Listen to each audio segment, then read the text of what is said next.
we're always looking to discuss some new item or some new idea or some new trend or whatever it might be. But like when you go back and look at where we're at with grass utilization going a bit in reverse, grass growth coming back a little bit, profitability so variable on farms, maybe what we should be doing is for 2025 is really focusing on the fundamentals. Get back to the fundamentals because that's where the money is for people. Dairy conference season is approaching. The first of these conferences is the Teagasc National Dairy Conference taking place on the 27th of November at Limerick Racecourse. The theme of this year's conference is Robust Dairy Farming for Future Challenges. To discuss this theme today, I'm joined by Joe Patton, Head of Dairy Knowledge Transfer in Teagasc, and I started by asking Joe what are the key performance indicators that underpin robust dairy farming. Every year, like we always have this debate, I suppose, in the middle of summer, like what's new for a conference or what's on the agenda, or maybe trying to make it as relevant as possible to farmers' immediate concerns. But as we go through it and you look back over the years, like the KPIs or these key performance indicators, they don't tend to change that much across the years. Obviously new things will come in. So for example, much more talk now about nutrient use efficiency or nitrogen surplus is coming in as a measure, but the main things that are driving farm profitability and farm performance, they haven't sort of changed over the last couple of decades, really. And that's even, you look at the moment, there's a big difference in milk price between this time last year and today. There's a fair difference in base milk price, but that doesn't result. I think it's important to say that from the outset, that big swing in milk price doesn't change the main drivers of farm performance, right? So it's these things are independent of milk price, and I suppose look at you'd wonder, is there anything new in what we're saying? But I think that what we need to be saying is that we need to stick to these fundamentals, irrespective of the swings in milk price. And obviously, we keep coming back to it, and we're blue in the face probably talking about it at this stage. But this pasture utilized metric is something we're very much trying to get. We're trying to get front and center in people's thinking. Okay, and that really is simply just a measure of how much of your total feed budget for the year is from your own grazed pasture, and more specifically, how much performance you're getting out of that. So for any two farms, if we look at it, or any group of farms, if we calculate out their grass utilized or their pasture utilized for the year, it's the best predictor we have of farm performance and farm profit. So I suppose what we have to do then is go under the hood on that then and say, well, what are the things that are leading farms to having better pasture utilization, and try and work on those, through research and through advisory as well. So Joe, just in relation to the grass utilised piece, like stocking rate is to a point a driver of it, but it could also have a negative effect on grass utilised. How important is that in terms of achieving what you're talking about there? How important is stocking rate in the whole picture? Or it's really essential to get to understand how that interacts with, how stocking rate interacts with, both pasture utilized and with profitability. Now, and tricky enough to explain, I suppose, if we look at it this way, sure, like there's three things here, right? Stocking rate, grass utilized, and profit, right? If we look at stocking rate versus profitability, there's generally a positive relationship. So the higher the stocking rate, or the increase in stocking rate, generally will drive certainly to a point, will drive improvements in margin. If we look at pasture utilized and stocking rate together, a lot of what drives pasture utilized is obviously growth rate on the farm, but also stocking rate. So you need the grazing pressure to achieve the utilization, right? And we know that from a long number of years. But what is interesting, we've looked at this too, which I think it's tricky to get your head around, but I think it's worth making the point. If we take stocking rate and pasture utilized together, and we look at those compared to profit, in that situation, increase in stocking rate will actually reduce your profitability in the absence of a change in pasture utilized. So what are we saying there? We're saying stocking rate by all means helps you drive profitability, but it is driving it through its effect on pasture utilized. Okay, so stocking rate in and of itself does not drive profitability. It only drives profitability on the farm if it leads to an increase in utilization of pasture, basically. And funny to say, when we do look at it together, anywhere where you have an increase in stocking rate, but your pasture utilization is static or falling, it's actually likely to reduce profit on the farm.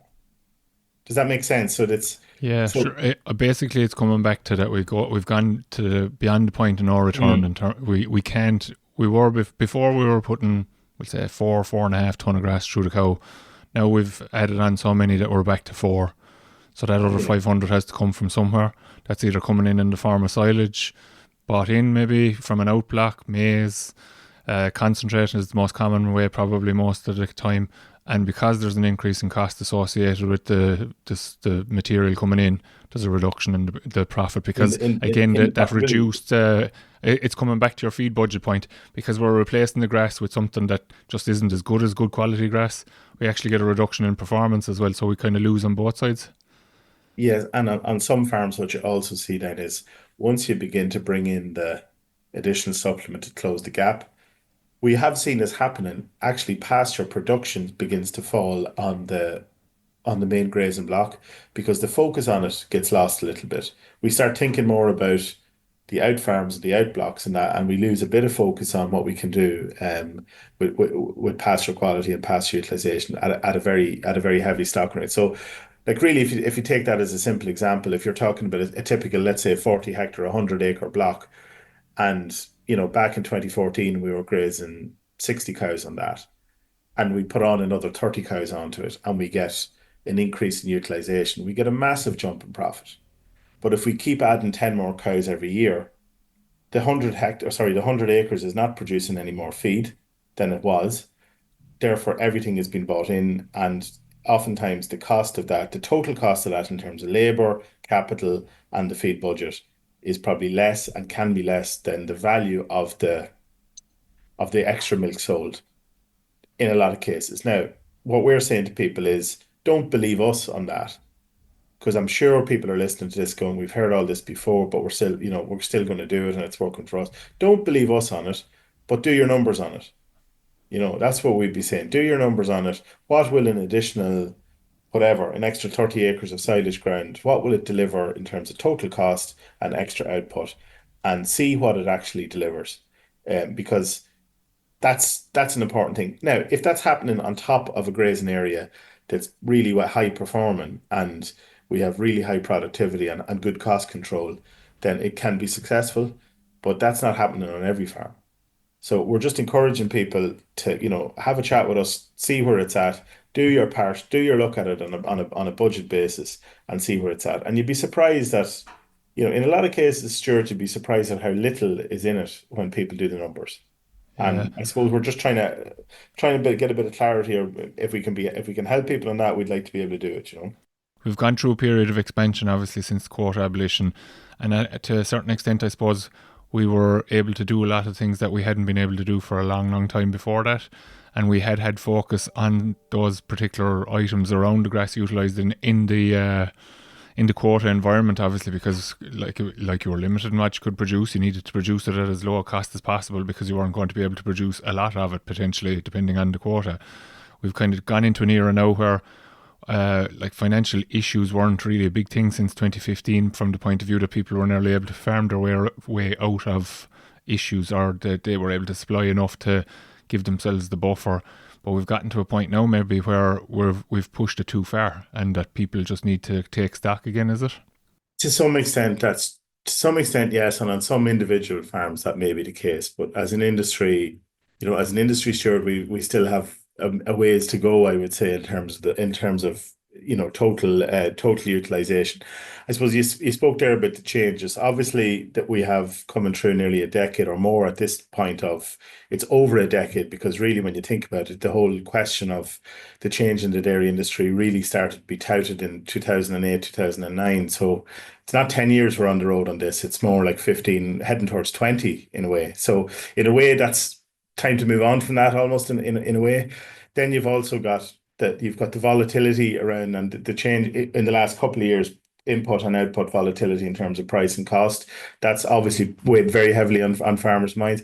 And a big one, I think, too, and maybe the biggest one at the moment, maybe in terms of people's decisions, feels like the uncertainty question, Stuart.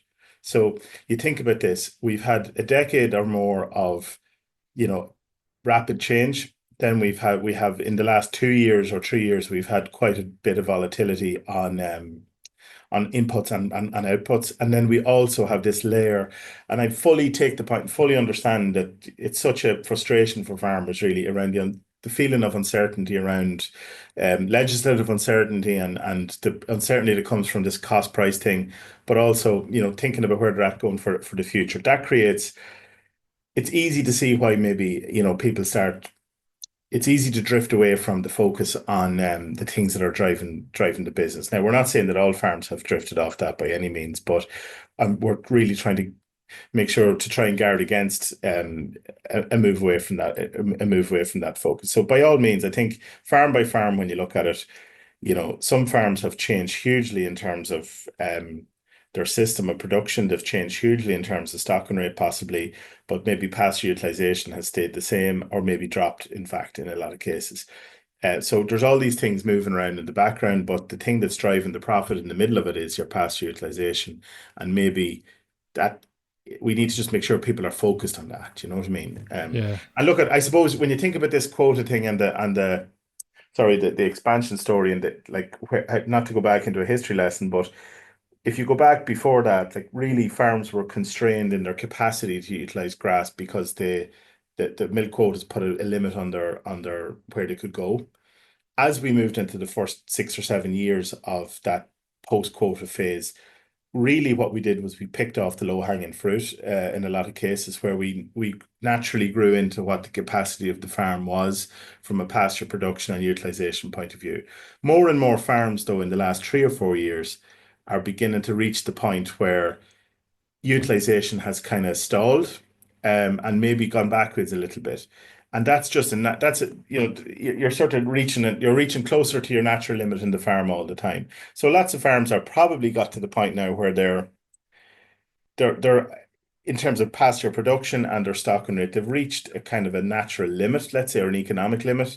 And something would have to change on those farms for them to consider pushing any further than that, we would say.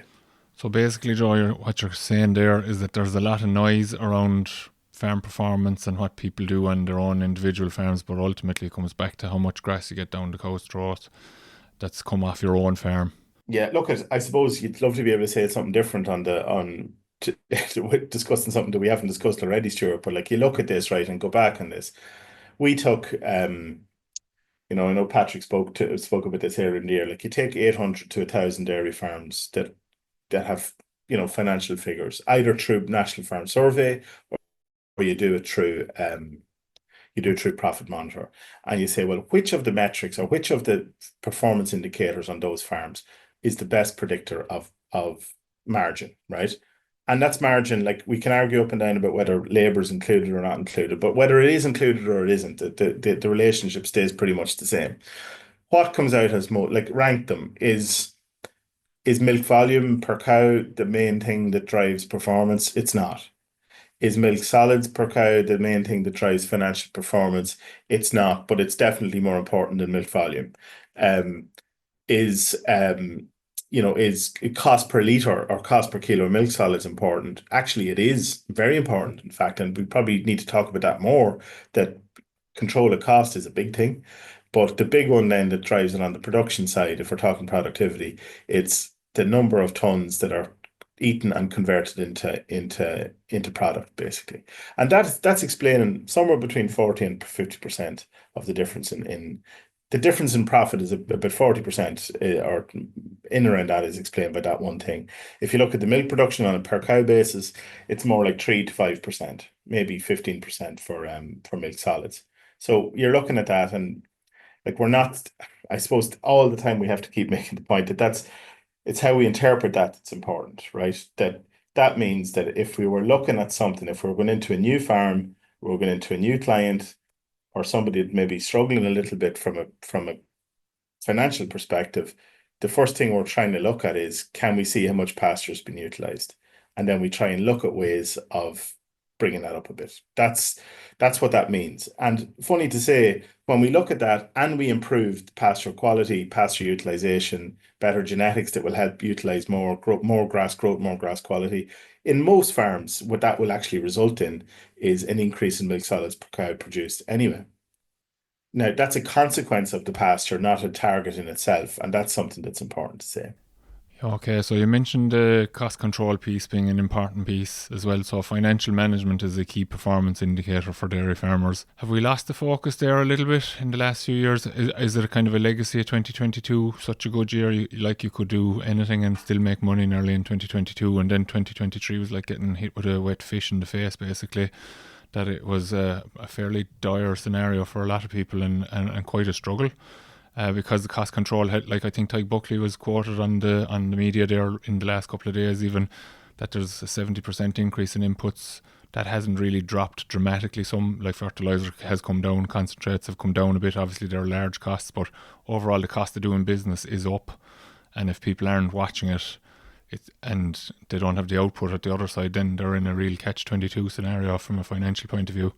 Yeah, and we've spoken quite a bit about this over the year, but look, we're the first to say that, the changes that happened in 22 and 23 and the rate of change of those, there was a massive part of that, significant part of that was out of farmers' control, we would say. And by no means are we saying that it's all down to farmers' decisions. But at the same time, we look at the range, and the range was heading north of 40 cent a litre of a cost, or nearly 450 kilo of milk solids, I suppose, which is a very chunky cost, Stuart. And that's, in a lot of cases, that's before your own labour. Like, so you're getting into a point there that obviously in 23, when milk price wasn't there to meet that, we had significant cash issues. Now, obviously, this year things have improved at the back end of the year, and it will help. It certainly will help, and it would need to be at that level to be helping. But something we've looked at, and to sort of say, look,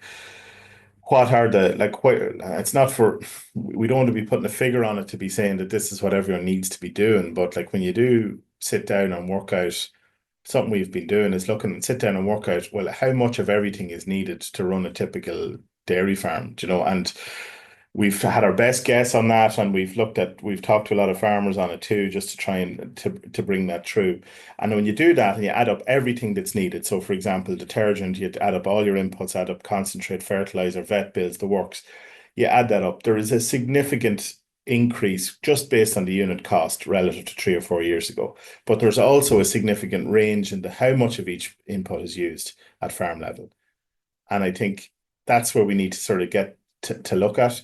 Can we benchmark our usage of inputs, and the cost of each of those relative to some benchmark, basically, and get to that point. So we have that work done, and it's available for people that want to look at it. So like, it's an interesting question, how much of your vet bill, for example, is vaccine, how much of it is call-outs, for example. How much are you spending on parlour detergents and parlour consumables versus what it could be? If you add it up, how much you should be using per day, etc., etc. And like the range is absolutely huge. Like the range in cost per kilo of milk solids in 23 was anywhere from about €4.10 up to maybe 5.50, 5.70, which is massive. Like that's a range of, that could be a range of 15 to 18 cent a litre, possibly something like that, of a range. And that's that explaining that range within your own farm is what we're saying. Like, we can't say what your figure is for your farm, but I think we're looking for people to do is to benchmark that in some way, and then we can have a conversation about it. But there's no doubt, like, if you look at it, cost control and then a focus on pasture utilization is the big one. Now, if we look at the figures too, Stuart, on where the main cost differences have been over the last number of years, most of the difference is coming on feed budget costs. And on the fixed cost side, actually, there's quite a difference or quite an upturn in depreciation costs, particularly on machinery. So understandable in 22, 21, 22, milk price excellence. There was a lot of machinery bought, there was a lot of equipment bought. If that improves productivity, improves farm safety, improves work-life balance, then fair enough. That's that's good on a farm, but it does come at a cost too. So we have to look for people that are looking in a certain financial position and say, well, where's the priority spend here? Is it soil fertility or is it change in the machine? And it probably needs to be more back towards the things that drive pasture utilize. Well, if they're not there in the first place, Joe, like, but obviously, as you said there, we're completely for people spending on or investing in something that's going to do well for the farm, but they have to have Mm. the fundamentals right. And the other thing is you have to know that you're in a position to spend it, because you can spend it in a year like 2022 and not have the ability to pay for it in 2023. Yeah, and that has come true. That has come true in terms of either commitment to long-term finance, one thing, or indeed spend a lot of money out of cash. And look at the reality is that the cash cost of keeping cows is gone way up. By definition, has gone way up over the last number of years. So what you need in the kitty to carry it through the spring period is now much more significant than maybe what it was. Like you're heading somewhere between, depending on the farm and depending on feedstocks, whatever else, it's probably close somewhere between, it's probably close to 30, somewhere between 35, 40,000 euros of cash spend, or available cash for the spring period for a herd of that 100, cow scale. Quite significant. So like that's what caught a lot of people as milk price dropped. You ended up with cash flow situations. But thankfully lots of people have farmed their way out of that over the last year. Now the concern I possibly have a little bit is that there's still a bit of a feed budget deficit in some farms, and that will have to be filled, and that's going to be taking cash and turning it into feed. So that'll have to be accounted for as well in end of year situation. So we would be definitely encouraging people to move sooner rather than later on that. And just talking about the numbers again, Joe, then, like, I think, to be fair, 2022 was such a good year. There was quite a carryover effect there into 2023. You mentioned there a while ago about the feed budget cost, which has possibly been alleviated by the fantastic October that we've had and the kind of good weather that we're having here into early November now as well. So that might help reduce that cost. But how should people actually, like, I've come across people that they say, oh, sure, we'll do the accounts every year, so that tells us how good we are. Other people use the level of money in the current account as an indicator of how well they're going. But what should they really be doing to kind of monitor these costs or watch the way things are going? Yeah, look, the current account obviously is the be all and end all for it is the be all and end all for a lot of people and for everybody really, because ultimately that's your financial position as it stands today. 2023, your current account could have been bursting, like, and it Yeah. wasn't because you were brilliant at what you were doing either, like. Okay, no, I know that, and like we need to be careful. We don't sound like we're saying that 2023 was a cheat year, like, or 22 was a cheat year, and we got what we deserved in 23. Certainly not the case. Like 22 was a welcome year for a lot of people to get a lot of stuff sorted out. 23 came along, and it was definitely a hangover year. You're hoping in 24 with the back end in 24, people have come out of that a little bit, and it's good to see it. And I think the mood in farms has improved a bit, and it's good to see that. But remember, Stuart, what we're talking about here. We had a good autumn, right? And we had cows out for a bit longer and good grass utilization. It nearly proves the point in the short term that in a year when we had good pasture utilization, like why is 24 autumn better than 23? Because cows are milking better, because we're able to graze, and we're getting good utilization of grass. Obviously, milk price is higher as well. But compared to 24 and 23, 23 we couldn't utilize grass and it was a horrible back end. 24 we could, and it was a good one. So we just need more, we need to build in more days like this year into the system overall, and I take obviously weather has a massive effect on that, but more or less, a lot of farms tend to be able to, with whatever way they're managing it, they can manage to keep the utilization up. But just back to that point on the current account, exactly that the current account is the be all and end all today. If you want to go and do something or pay for something, it's what's needed. But there's no way of knowing whether the balance is where it should be or it shouldn't be without having some analysis of where we're at with relative cost. And it troubles me a little bit, I think, that we probably haven't, or we're not speaking as much about the individual line item cost that we used to. Like before, a few years back, you could ask a lot of farmers, how much is the vet bill per year? They'd probably be able to tell you it's 50 euros or 60 or 70 euros a cow, and have a fair idea that if it was 90 euros, it's offside. We need to have them get those conversations going again a bit more. Like veterinary, for example, is one that everyone comes back to. That's got up to about 75, 80 euros a cow, but there's a range of 60 to 120 around that. So like the question I would have is not to sort of have this thing of, for anyone that hasn't been looking at their figures, don't worry about getting every figure correct, but take an approach on the basis of line items. Like where is my meal bill relative to where it should be? Like the average dairy farmer in the country last year produced about 410 kilos of milk solids off 1.2 ton of concentrate. From our perspective, that is too low it's too low in milk solids output and it's too high in concentrate, right? You'd rather see people being, for that level of concentrate, they should be closer to 500 kilos, or indeed, if they're at that level of production, their concentrate should be closer to 400, depending on which way you want to go. And I'm sure you've heard from Pat already this year, Pat going about, high profit and low profit farms producing about 70 kilos of milk solids difference for about the same level of concentrate input. That's back to pasture utilized, of course. So I think the main thing is what we need to just look at, and we just need to look at the line items and say, well, okay, where am I at with my productivity? How much concentrate am I buying, and how much am I getting production for that?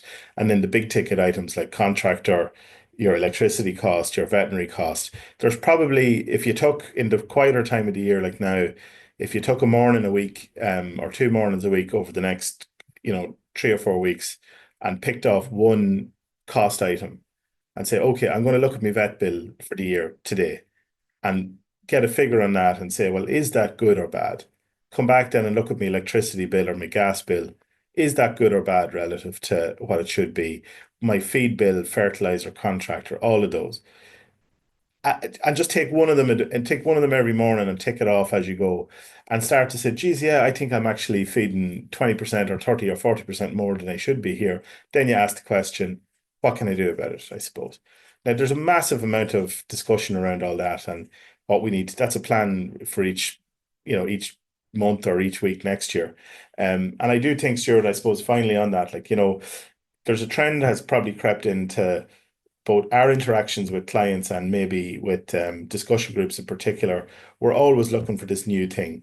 We're always looking to discuss some new item or some new idea or some new trend or whatever it might be. But like when you go back and look at where we're at with grass utilization going a bit in reverse, grass growth coming back a little bit, pasture, profitability so variable on farms.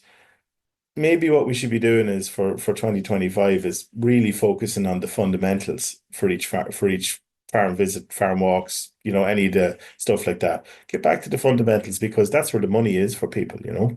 Pretty much half or more, half of your difference in variation in profit is really going to be down to pasture utilized. There's another 30%, let's say, is going to be on cost control, and there'll be close to 20% on milk solids and the quality of the herd or something around in and around those ballpark figures. We need to be spending if half or over half is down to those things, we need to be spending over half of our time thinking about them. Yeah, that's a good point, actually.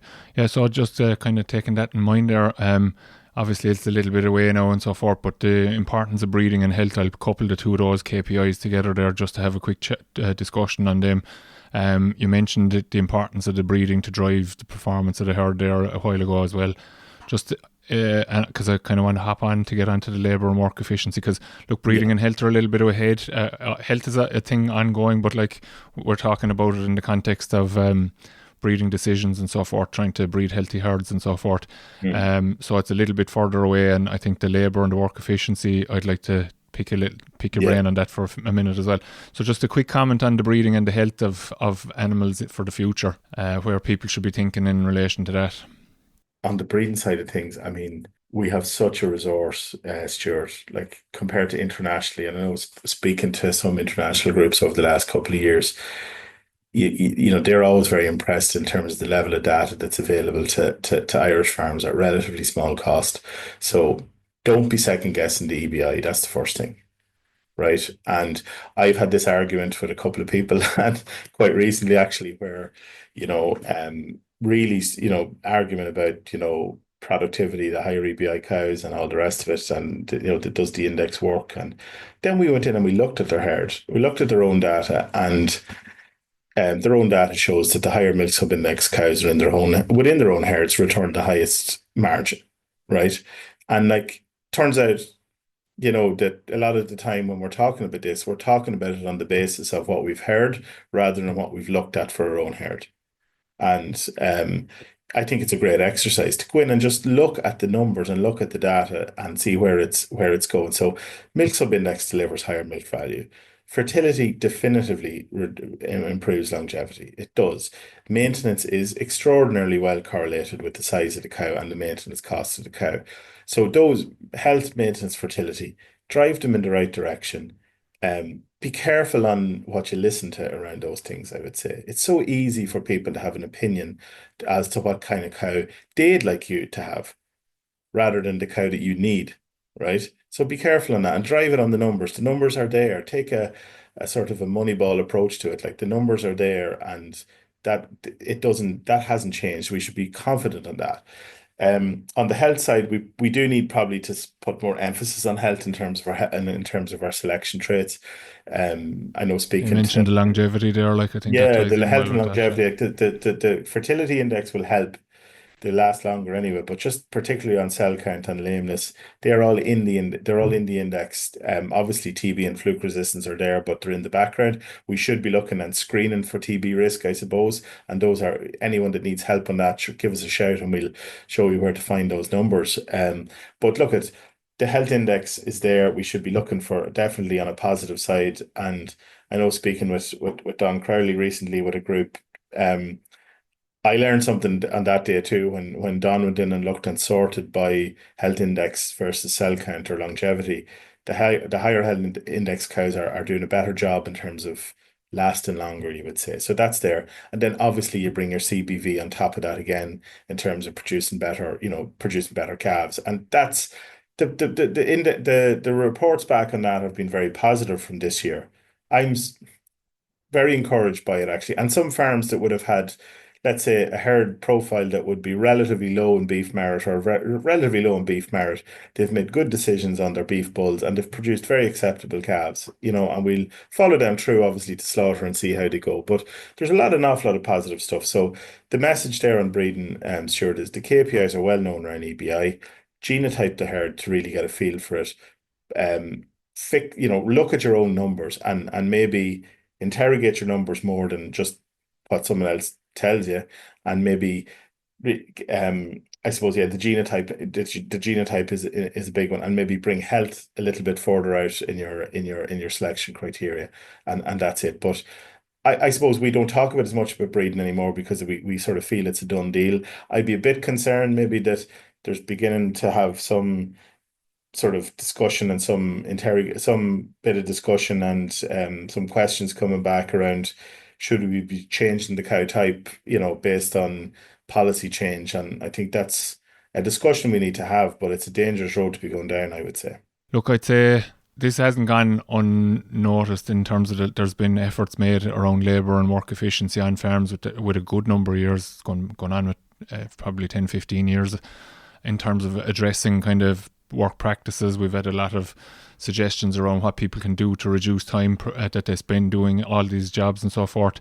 Probably coming to the fore a little bit more again in the last 12 months in particular. A difficult year, obviously, as you mentioned already, back in the last year and the start of this year, challenging year. So from a labour point of view, people were a bit burnt out, maybe finding it difficult to get help. I know you have strong thoughts on this, so where do you see this going in the future?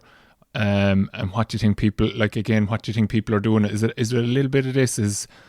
Sure, I was down at the GA club the last night and everybody was talking about it. There's nobody about kind of scenario, but I've never asked anybody kind of, so. Yeah, look, it's nice to have strong opinion or strong thoughts on it, but I'm afraid to have strong thoughts on it because it's such a tricky subject. It's such a tricky subject, and like there are genuine cases where people have, done all sorts of stuff and still struggle to find people, and we're not blind to We're that. not But knocking at you, yeah. we're not, of course, right? But and it's the one where we'll get run out of town talking about it too much because it seems like, sure, well, of course Teagasc would say that, sure, like at least, they start at 9 o'clock on a Monday and they finish at sometime around 5 or thereabouts on a Friday. So it's easy, and but that does tell you that the issue in the industry is out of hours or weekend work, isn't it? That's where the battleground is. And are we any different to hospitality? Are we any different to construction? I was speaking to a building contractor there recently, and he said he had 4 people working with him 2 years ago. He's down to one now, and he can't get people. So getting people is difficult. It's difficult for everyone. So we have to accept that it is difficult. So, you know, are we in a situation where we're realistic in what we're trying to fill? Like, are we looking for 30 hours a week? Are we looking for 50 hours a week? How do we build some flexibility into that? You know what I mean? And I think it's very, very, it is very tricky now. But like from a total labor and total hours work point of view, there's obviously practices that can be done, and we keep banging the drum about milking times, and it's a massive thing. Like I was out on a farm yesterday, who the chap is a high performing farmer doing close to 500 kilos of milk solids, very good profitability, running the cows in at 3 o'clock this time of the year and milking them, no problem. And his day's done at 4:30. He counts that 20 hours a week of a saving relative to his neighbours, let's say. Now you look about, is it easier to get relief work and relief labour if you know that on a Saturday evening your work routine is finished at or before 5 o'clock? It is. Then looking for someone to milk at 7 o'clock on a Sunday evening just isn't, or a Saturday evening, it's just not feasible. The person you're trying to hire just won't want to do that. So we have to adjust, and we might have to adjust in ways that we're not comfortable with. On average, farms are milking probably 2 hours later than they need to be. And that is happening year round. It's not because of peak work or anything like it. And that adds 15 hours a week to the work routine. Now, if you don't want to do that and you don't think that's for you, then don't do it. But if you're struggling, what we're trying to say here is you can do it if you want to do it. If you don't want to do it, that's your business. But if you want to do it and milk on an 8 hour interval, you can do it without losing any profitability. And if you don't want to do it, that's your business, right? Um, Labor efficiency, I think, sure, it's something we need to talk about, I suppose, is that labor efficiency and work-life balance or work-life sustainability, they are two different things. And we see this a lot. People that would put you to shame in terms of how much work they get through, but they've no work-life balance. So they're massively efficient, but they have no work-life balance whatsoever. So I think we have to separate the two out, actually, have efficiency measures and have work-life balance measures. And depending on where you are in your life or your stage of career or whatever it is, you may value one more than the other, right? And what we're not trying to do is tell anyone what they need to do for themselves. We're only trying to get options or get some options or some framework around that, and we're open to this. We're open to the discussion with people. But we have had the discussion with lots of people, and some positive things have come out of it. One thing I'm looking at, and I don't know, it's a dangerous one. If there's feedback through the email back to the podcast, it would be a nice thing to talk about. Is this hours per week thing is really difficult to gather. Like hours per week can mean anything, and anyway, hours per week, you could have low hours per week and you could still end up milking 14 times a week. So it doesn't mean that the quality of the hours is great. You know what I'm saying? So like I'm starting to look at, I think we probably do need to start looking at the quality of the non-time, the non-milking time or the non-work time. So how many days, let's say, for example, rather than looking at hours per week, how many days leave or how many days off in the month or the week do you get in total? And I threw a figure up at some meeting there lately about 70 days a year would be roughly as a starting point. So that the objective would be get to the point where your sort of average scale dairy farmer would have 70 days a year where they're not constrained to be, that's the idea. Now, if you create the conditions where the 70 days is possible, that doesn't mean you have to take the 70 days. You might spend 30 of them depending on what's happening on the farm. You might spend them doing something if there was construction work or something on.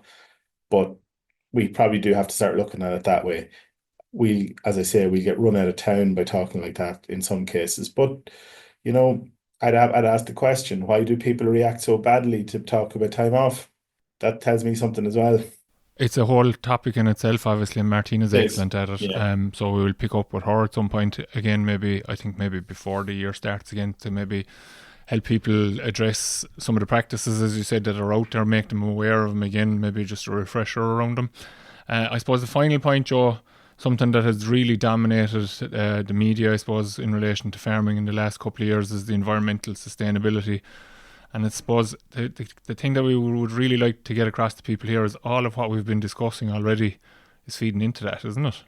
Yeah, I know what you're saying, Stuart, and it's probably, in the context of the last 18 months or 2 years, given all of the volatility in price and cost and the squeeze on incomes, it's very understandable why it would feel very difficult to take on a whole new suite of targets or KPIs, particularly if they don't feel like they relate to profitability or they maybe feel like they relate to a negative on profitability.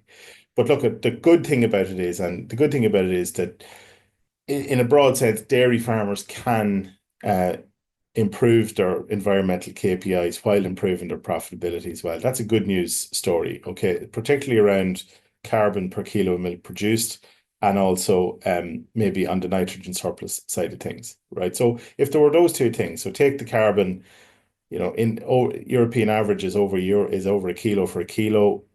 We're certainly heading more towards zero point 0.9 and targeting closer maybe down to 0.75 or lower. Those are working targets, and that can be done again, pasturing the diet, 2-year-old calving, lower age at slaughter on the progeny coming from the cow, higher milk solids produced from pasture, some control on inputs from an energy point of view. All very good things for profitability. All will help to drive that down as well. But there will always be carbon produced when we're producing milk. That's the reality. But if we can get the reductions, we can meet our targets. On the nitrogen side, nitrogen surplus is really coming into focus. Can we drive from an industry average of about 160, 165 back closer to maybe under 150 or 130? We can. And that is really a balance between crude protein in the concentrate, the level of fertilizer used, getting some clover into the system, and having a nice balance in terms of stocking rate as well. Those are all profit positive things as well. So I think rather than getting too worried about them, we'd say probably if we got nitrogen surplus and the kilos and the carbon efficiency as two measures that people could focus on and embed them in our decisions. I think if we do the right things from fertilizer and all the rest of it, we will end up with improvements there as well. But again, we need to sort of start bringing those into the normal conversation. And I think they're in there now already to a large extent. But it's not that we have to give up on progress on the farm or profitability in order to do very, very good things around those points. Yeah, so Joe, I was listening to Simon Harris actually on the two Johnnies there the other day. Like he was very positive in his praise, I suppose, is really of farmers as a whole in terms of their willingness to take on a lot of this. And I suppose as a summary of what we've discussed today, like stick to the basics, get the basics right, and everything else will fall into place. And while we always would tell people to question the science, some of the science that's been questioned is actually it's ridiculous questioning it now. Like you mentioned there, the EBI, it's there with 30 years nearly now, or very close to 30 years. Like it's been tweaked, it's been improved.